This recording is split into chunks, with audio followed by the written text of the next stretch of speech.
Olá, queridos, graça e paz, boa noite na paz do Senhor. Estamos reiniciando nosso estudo de escatologia. As duas últimas semanas nós falamos sobre as 7 igrejas da Ásia, né? E a partir de hoje nós vamos dar continuidade ao livro do Apocalipse. Nós falamos sobre o primeiro, segundo e terceiro capítulo. A partir de hoje nós vamos falar a partir do capítulo 4. Nós vamos fazer vários tópicos desse nosso estudo nessas duas próximas semanas. Nós temos 2 semanas para a gente falar praticamente tudo do livro do Apocalipse. Então veja bem, para que a gente tenha uma sequência bem interessante, a gente não perca esta sequência. Nós falamos nas últimas 2 semanas a respeito das 7 igrejas, que elas falava sobre um tempo da igreja, tá? Desde a era apostólica até os nossos dias. Começamos com Éfeso e terminamos com Laodiceia, que representa a igreja da última hora. A igreja é do tempo do arrebatamento, mas a igreja a ser arrebatada é Filadélfia. Muito bem. A partir de agora, a gente começa a ter um entendimento muito grande a respeito da igreja, o que vai acontecer com a igreja e o que vai acontecer com o mundo e o que vai acontecer com Israel. Lembre-se que nós falamos sobre esses 3 povos, a igreja, os judeus e o ímpio, né? E o gentio, tá? Então, a partir daí nós vamos ter uma compreensão do que vai acontecer a respeito disso, de tudo aquilo que a gente falou a respeito das igrejas. E qual é o próximo passo? Então nós falamos que Laodiceia é a última igreja. Se ela é a última igreja, esta igreja foi arrebatada. Então nós vamos ver uma coisa interessantíssima. Eu espero que você esteja com a sua Bíblia aberta no livro do Apocalipse, no capítulo 4. Nós vamos partir do capítulo 4. Então, olha o que diz o capítulo 4, logo no versículo 1. Já é uma revelação muito interessante daquilo que nós acreditamos a respeito do arrebatamento. Veja bem, capítulo 4 vai falar sobre a igreja arrebatada. Versículo 1, depois destas coisas, que coisas são essas? Ou seja, depois destas coisas que aconteceram com as igrejas até Laodiceia ser arrebatada. Olha o que o texto diz. Depois destas coisas. Isso é um detalhe muitíssimo importante. Olhei, eis que estava uma porta aberta no céu. Então, o João começa a ouvir algumas coisas. E ele ouve uma voz de uma trombeta falando com ele e diz assim, ó, sobe aqui. E vou te mostrar, olha bem, presta atenção, vou te mostrar as coisas que depois destas devem acontecer. Destas o quê? Depois do arrebatamento da igreja, depois do tempo da igreja aqui na terra. E uma coisa interessante a gente vê é que João, ele representa muito a igreja, tanto é que ele escreve para a igreja, né? Entre os 4 evangelhos, ele escreve para a igreja. Ele representa a igreja nesse momento. O Senhor convida João sobe, ele está representando a igreja que vai estar na presença dele lá na glória. Há muitos pensamentos com relação ao arrebatamento. Há uma corrente, a corrente que nós acreditamos que nós somos pré-tribulacionistas, ou seja, a igreja será arrebatada antes da grande tribulação. Nós cremos nisso e a gente vai ver muito isso aqui na frente. Há uma segunda corrente, também tem ganhado muitos adeptos, acredito na mesotribulação, ou seja, que a igreja vai passar no princípio das dores, nas primeiras 3 anos e meio, e a partir daí ela será arrebatada. E existe uma terceira corrente, com menos adeptos, digamos dessa forma, que acredita que a igreja vai passar por toda a tribulação até o final, e só vai ser arrebatada quando Jesus voltar com poder e glória, e é arrebatado e volta logo com ele. Não tem muitos seguidores, porque não tem nada que dê muito embasamento para isso. Mas vamos lá. Então, observe que lá atrás o Senhor ele falava através dos candeeiros, né? Que são as igrejas. Agora ele está falando do céu. Ele está no céu, falando com João no céu. Então, o João começa a ver trono, ele começa a ver a glória de Deus, ele vê o Senhor sentado no trono. Ele vê o Senhor sentado no trono. No capítulo 3 vai falar dessas características do Senhor, né? Um trono de glória, um trono de juízo, etc e tal. No versículo 4, olha só coisas interessantes para a gente prestar bastante atenção. Ele diz, havia também ao redor do trono 24 tronos. Sobre os tronos assentados 24 anciãos, vestidos de branco, que tinham em suas cabeças coroas de ouro.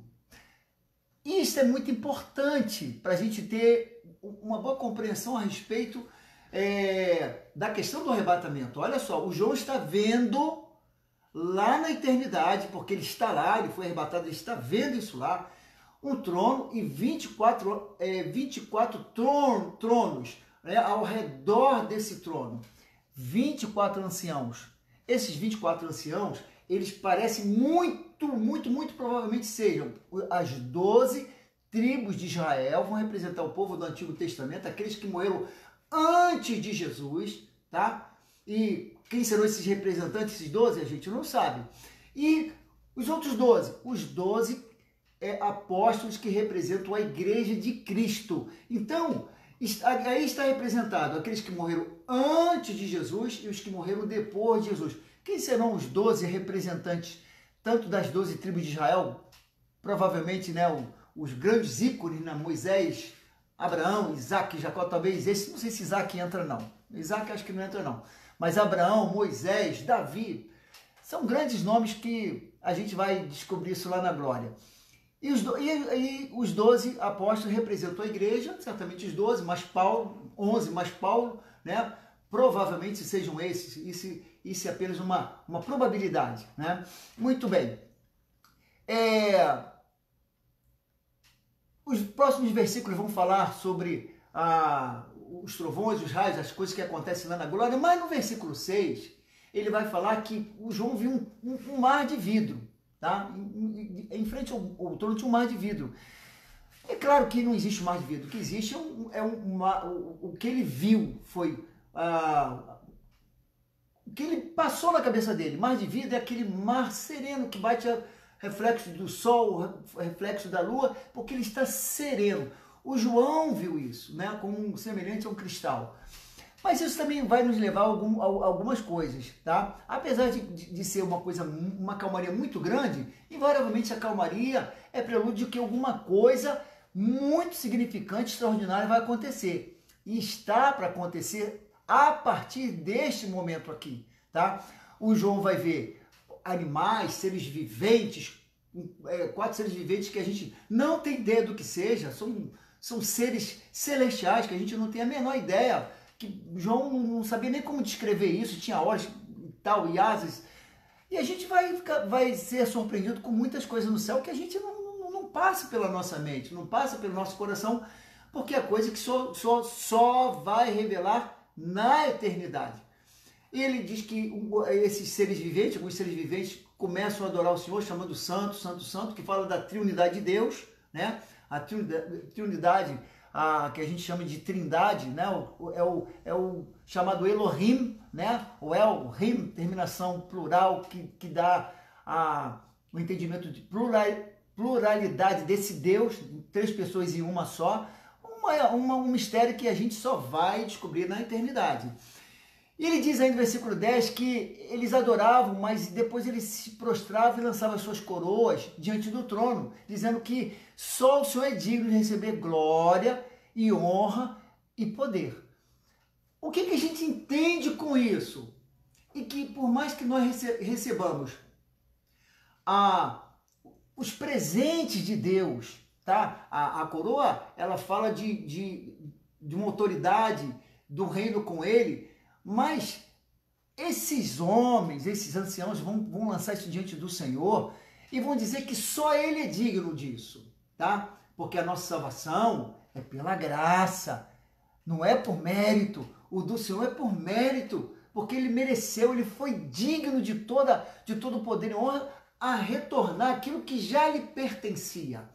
Então, esses homens, eles lançam as coroas aos pés do Senhor, tá? E diz que honra e poder é dele e só pode ser atribuídas a ele. Então, a gente se preocupa com a nossa coroa, mas nós colocaremos aos pés dele, num momento de humildade, humilhação que nós temos diante dele e reconhecer que nós não temos, não somos dignos de nada. O Senhor faz por graça e ele é que é digno de todas as coisas. Aí a gente entra no capítulo 5. A gente entra no capítulo 5 e vai falar sobre... 4 fala da igreja arrebatada, que a gente não tem muita dúvida, eu creio que não há dúvida com relação a isso. E no capítulo 5 vai falar da igreja glorificada. Agora, a igreja está observando tudo o que está acontecendo na eternidade. Observe que são fatos cronológicos, ainda que em algum momento do Apocalipse nós tenhamos alguns capítulos parentéticos que ele para explicar alguma coisa. Mas há uma sequência lógica de tudo isso que a gente está vendo. Então, no capítulo 4, Deus aparece como Criador, mas no capítulo 5 ele vai aparecer como Cristo, como Redentor. Então, olha só, a gente vai falar já algumas coisas de selos, né? Então, no versículo 1 do capítulo 5, vi na destra do que estava sentado sobre o trono, um livro escrito por dentro e por fora, bem selado com 7 selos. Então, este é justamente aqueles selos que só o Senhor pode abrir. Então, quem está sentado é o próprio Pai assentado, Deus assentado ali, o Pai assentado ali, e o Jesus pega esse selo, tá, das mãos dele.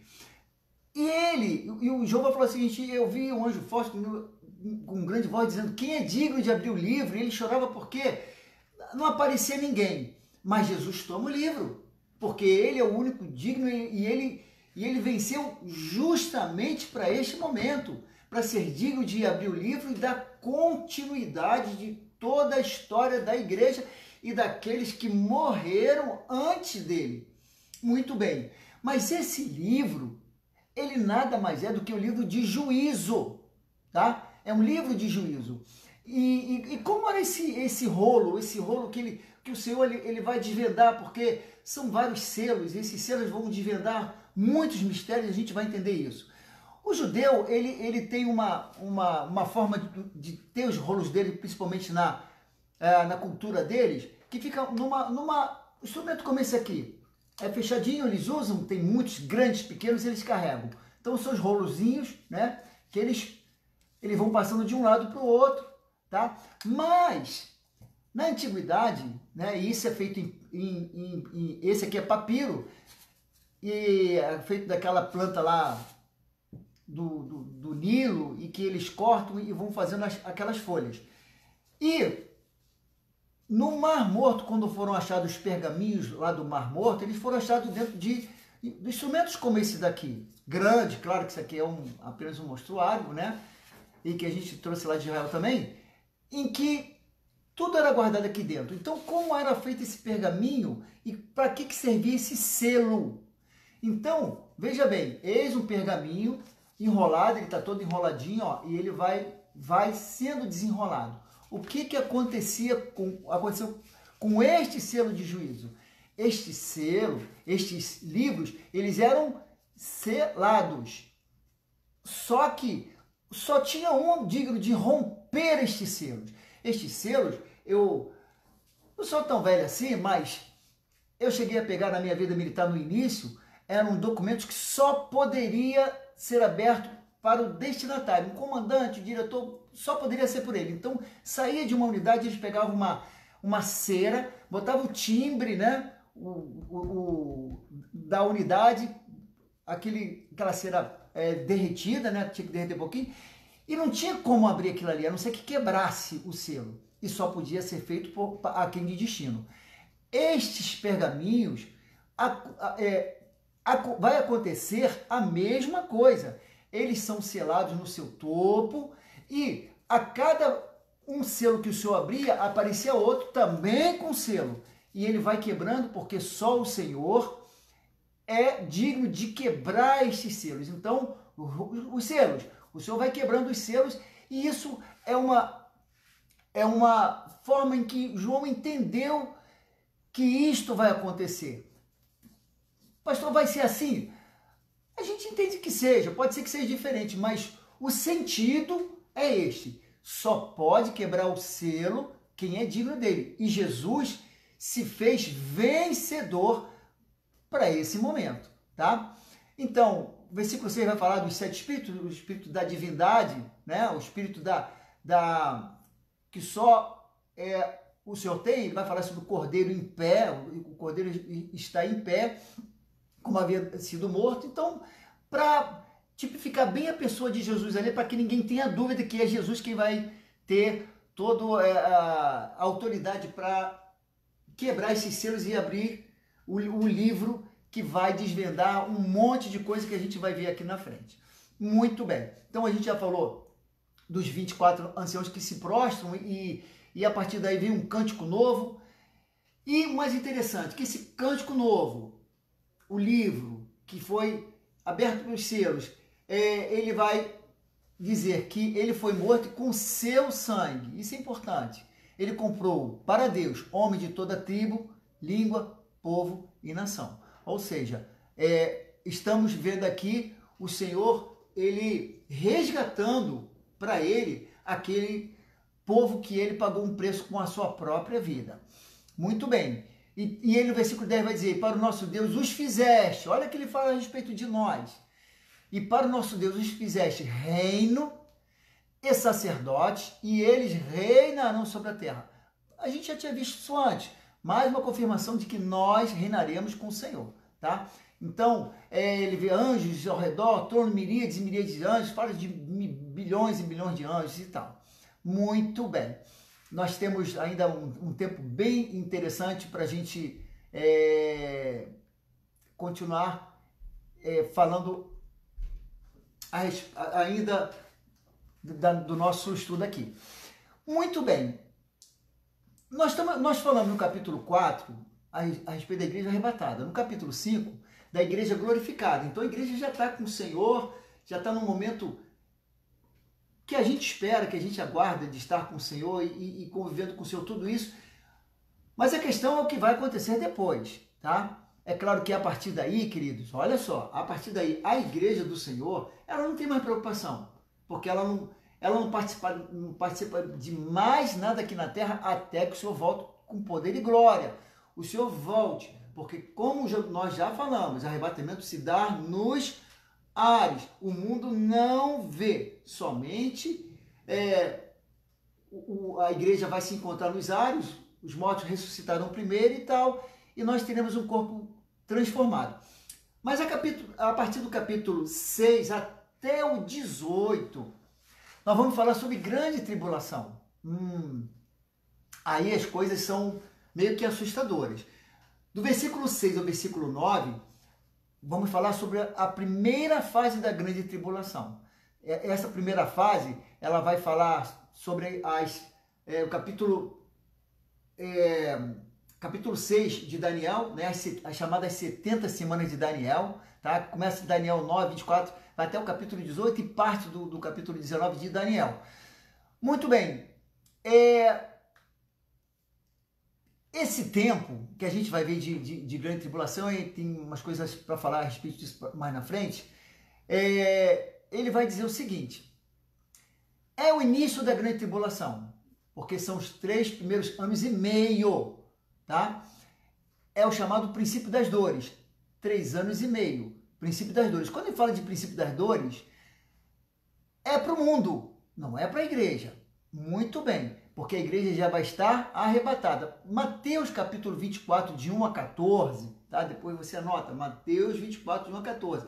Vai falar sobre a volta, vai falar sobre o templo, edifício, o senhor vai falar que não ficará pedra sobre pedra, mas quando vai acontecer isso? Muitos virão o meu nome, o senhor já está falando desse tempo. muitos virão meu nome, tá? Mas não se assuste, porque é o princípio das dores. E lá no finalzinho, já no 14, ele vai dizer o seguinte: e este evangelho, presta atenção, versículo 14 de Mateus 24, e este evangelho do reino será pregado a todo mundo, ao mundo inteiro, em testemunha a todas as nações, e então virá o fim. Ele está falando o seguinte: vai ter pregação do evangelho depois do arrebatamento da igreja? Claro que vai. Vai ter crente salvo depois do arrebatamento? Vai ter crente salvo depois do arrebatamento? Vai. Não foi antes por quê? Porque, por algum motivo, não estava em comunhão, não estava em santidade e não foi arrebatado e ficou.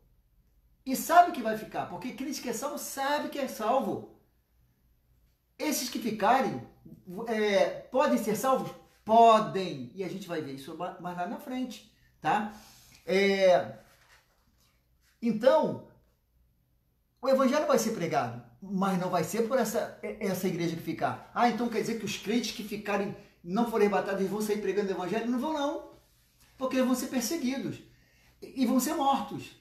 Porque lembra que nós falamos que com o seu sangue o Senhor comprou povos, tribos, raças e nações para ele? Agora, o sangue derramado não é mais do Senhor. Agora, a salvação é em Jesus, mas por não negar o seu nome.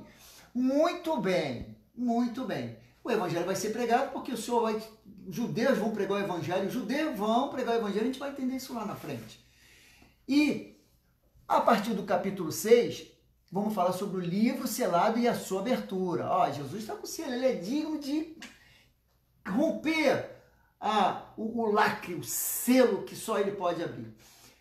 Ele vai dizer o seguinte: viu o cordeiro, abriu um dos 7 selos. Muito bem. E ele ouve um dos 4 seres viventes que diz o seguinte: vem, esses seres viventes eles vão tomar parte da execução do juízo sobre a terra. Quem são eles? Pois é, Deus usa até o mal para executar os seus juízos.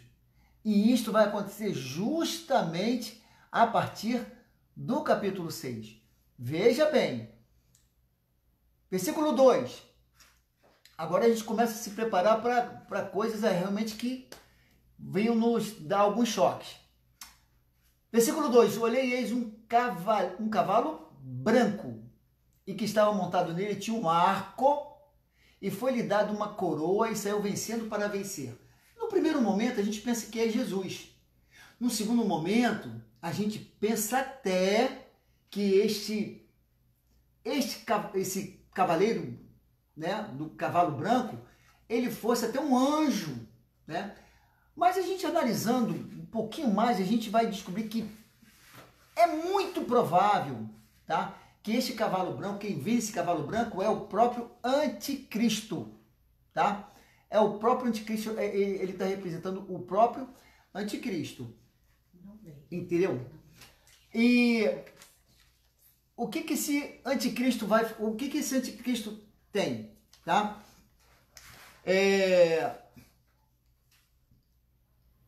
Vamos lá. O cavalo é branco. O branco, ele fala de pureza, né? Mas ele também fala de paz. Então esse cavaleiro que vem num cavalo branco, ele tem um arco. Ele só tem um arco. Aparentemente ele não faz nada. Arco fala de guerra. Mas o texto não diz o que ele faz em si, como os outros cavaleiros vão fazer, tá? Então, há uma corrente e forte, eu acho que é muito plausível que este cavaleiro branco seja o próprio anticristo, tá? Ele vem, ainda que seja um homem, tá? Eu não sei de que forma isso se dá, mas ele vai representar justamente o anticristo. Pode ser o próprio Satanás que fala o seguinte: olha, você agora vai incorporar esse cara de uma forma terrível, a ponto dele fazer as coisas que estão escritas que esse camarada vai fazer. Então, olha só, a Bíblia não fala de guerra no início, logo após o arrebatamento? Não tem guerra. O que tem, na verdade, é paz. Não vai ter guerra logo o arrebatamento da igreja. Vai ter uma convulsão mundial, porque pessoas sumiram. Porque pessoas... e vai vir esclarecimento de todos os lados e o povo vai acreditar. O povo vai acreditar nisso. Entendeu? Então não há paz, não há guerra, não há conflito logo no início. Mas esse camarada, na verdade, ele vai implantar uma paz, ou uma falsa paz, tá? Ele é um líder mundial, ele será um líder mundial, buscando soluções para as nações, fazendo com que as nações se unam em volta de um mesmo propósito. O camarada vai ser um cara muito bem aceito, com um discurso muito bom, muito bom.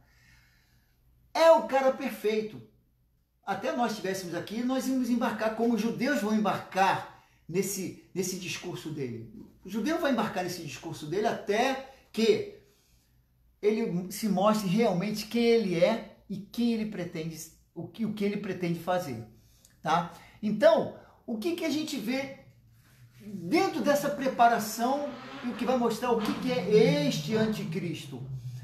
Primeiro, a administração dele é muito mais do que uma administração pessoal. Esse camarada vai instituir uma nova ordem mundial, que a gente tem ouvido, isso já não é de hoje, sobre esta nova ordem mundial. Isso é fato. Isso é apenas uma preparação do que vai realmente acontecer, tá? E ele vai mudar tempos e leis. Daniel 7:25 vai falar sobre isso. Daniel 7:25 vai falar sobre isso, tá? Olha o que diz Daniel 7:25. E proferirá palavras contra o Altíssimo e destruirá os santos do Altíssimo e cuidará em mudar os tempos e a lei. E eles serão entregues nas suas mãos por um tempo, tempos e metade de um tempo. Tá? Então, há uma perseguição em cima dos cristãos e todos aqueles que começarem a pregar o evangelho e com uma perseguição implacável. Aí, depois de tudo, essa manifestação dele e tudo, olha o que segundo aos Tessalonicenses 2:8 vai dizer. E então, arrebatamento da igreja. Então, segundo aos Tessalonicenses 2:8, e então será revelado o iníquo. Iníquo no grego significa anomos. Anomos. É do grego anomos. Significa aquele que é oposto à ordem estabelecida. É um subversivo. Ele é um subversivo, tá? É um desordeiro. Esse é o anomo que vai se manifestar logo que a igreja for arrebatada. O que a gente tem visto para que isso seja uma verdade nos nossos tempos, tá? Veja bem, o Papa Francisco, o atual Papa, ele está procurando buscar unidade entre as igrejas chamadas igrejas protestantes, que a gente não se enquadra nela porque a gente já passou dessa fase há muito tempo. Mas ele está fazendo isso com as igreja anglicana e outras igrejas, a anglicana, né, que tem um padrão muito católico. Ele está procurando fazer isso e eu vi um vídeo a respeito disso aí.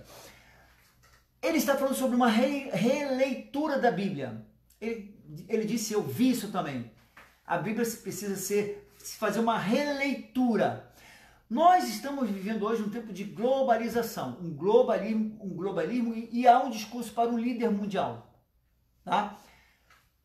Quem aparece nesse contexto de globalização?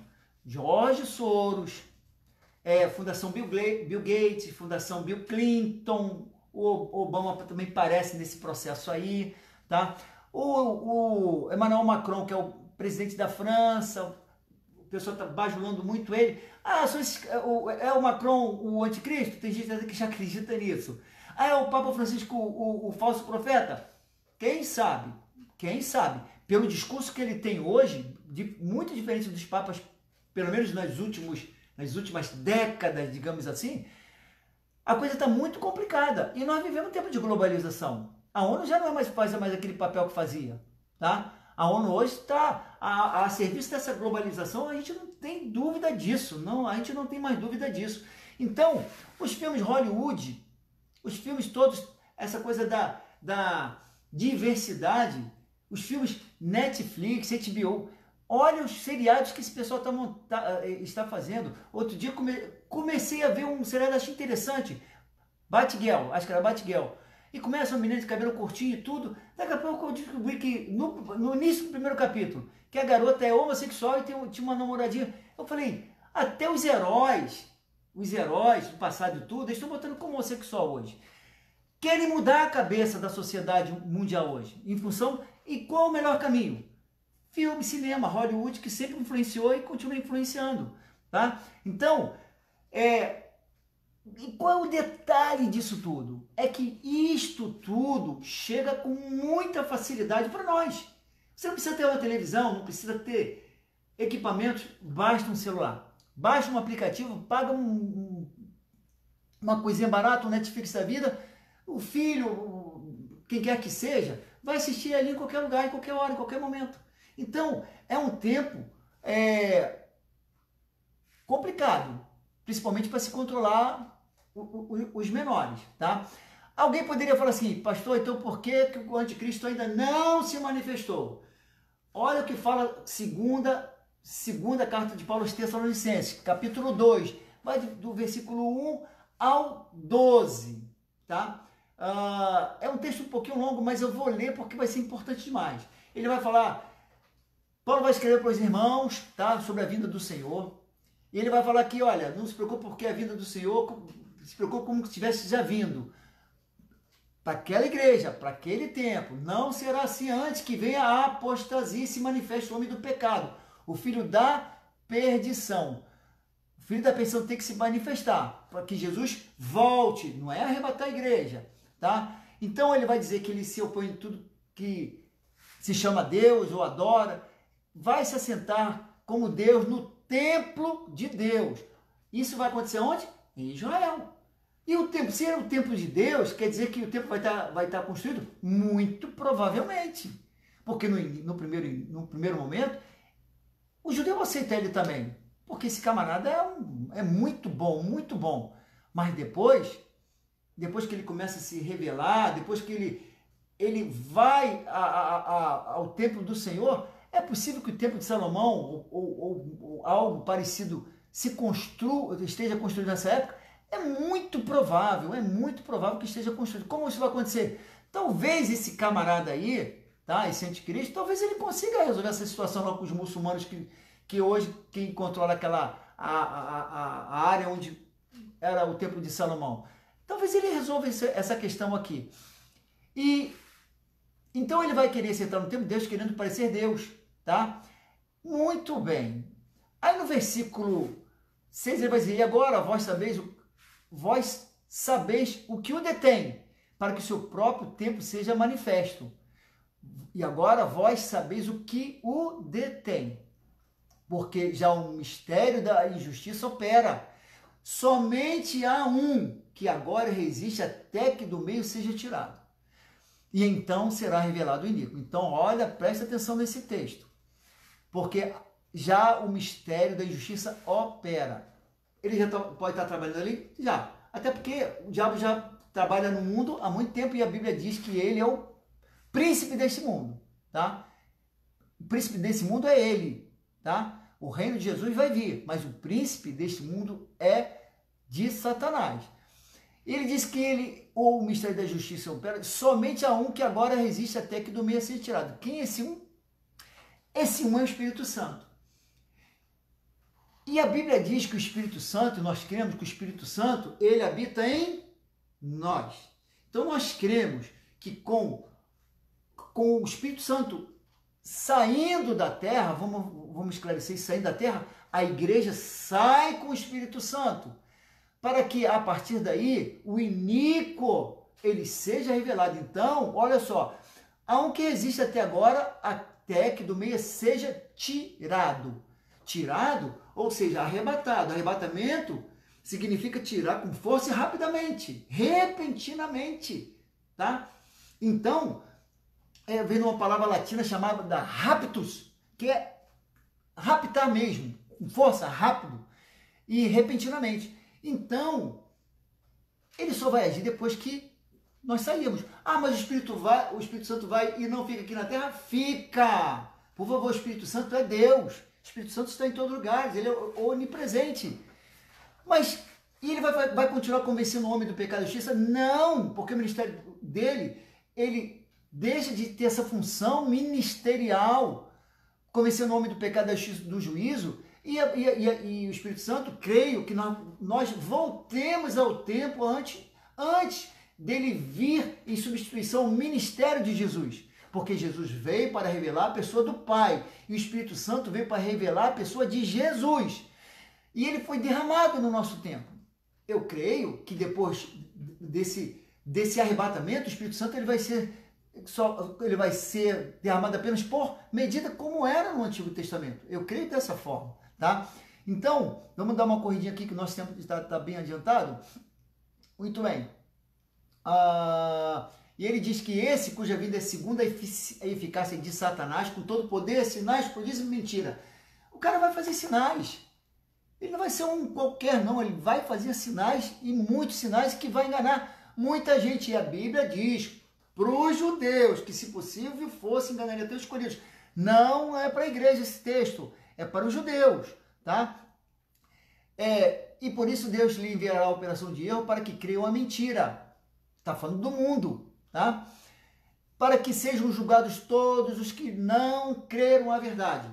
Antes tiveram prazer na iniquidade, tá? Iniquidade. Então, esse início de manifestação do anticristo, tá? Vai ter guerras, algumas poucas guerras vão acontecer porque ele vai começar a ajustar o mundo da forma que ele quer, tá? Até dominar as nações, que a gente vai falar isso mais na frente, ele dominar as nações, e ele vai ter que ajustar, ele não vai fazer, e esse ajuste não vai ser assim tranquilo, vai ser bem complicado, tá? E vai começar a perseguir e aniquilar os crentes que não foram arrebatados. Evidentemente vai ser como aconteceu no Holocausto, que os judeus eram culpados por tudo que os nazistas falaram. A igreja vai ser a mesma coisa, a culpa é deles, e esse povo vai ser perseguido. Muito bem. E esses crentes que serão perseguidos, eles só vão ter a salvação no Senhor por não negarem a Jesus, tá? O sangue que salva, tá? É o sangue de Jesus, mas depois do arrebatamento, os crentes que ficarem, eles só serão salvos se eles não negarem a Jesus, e vão ser mortos, e vão derramar o seu próprio sangue, mas salvação só em Jesus. Queridos, nós passamos um pouquinho do nosso tempo, tá? Amanhã, querendo Deus, vamos falar sobre o segundo selo e desvendar a respeito do segundo selo, que fala sobre o cavalo vermelho. Tem muita coisa aí bem interessante.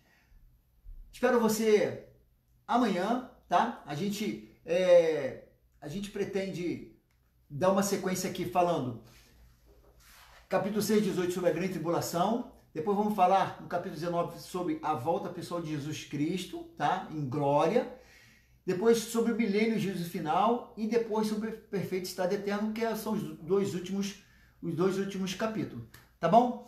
Queridos, qualquer dúvida, mande a sua dúvida, escreva, mande para nós. Se tiver algum questionamento, a gente anota e depois tenta responder para você, tá?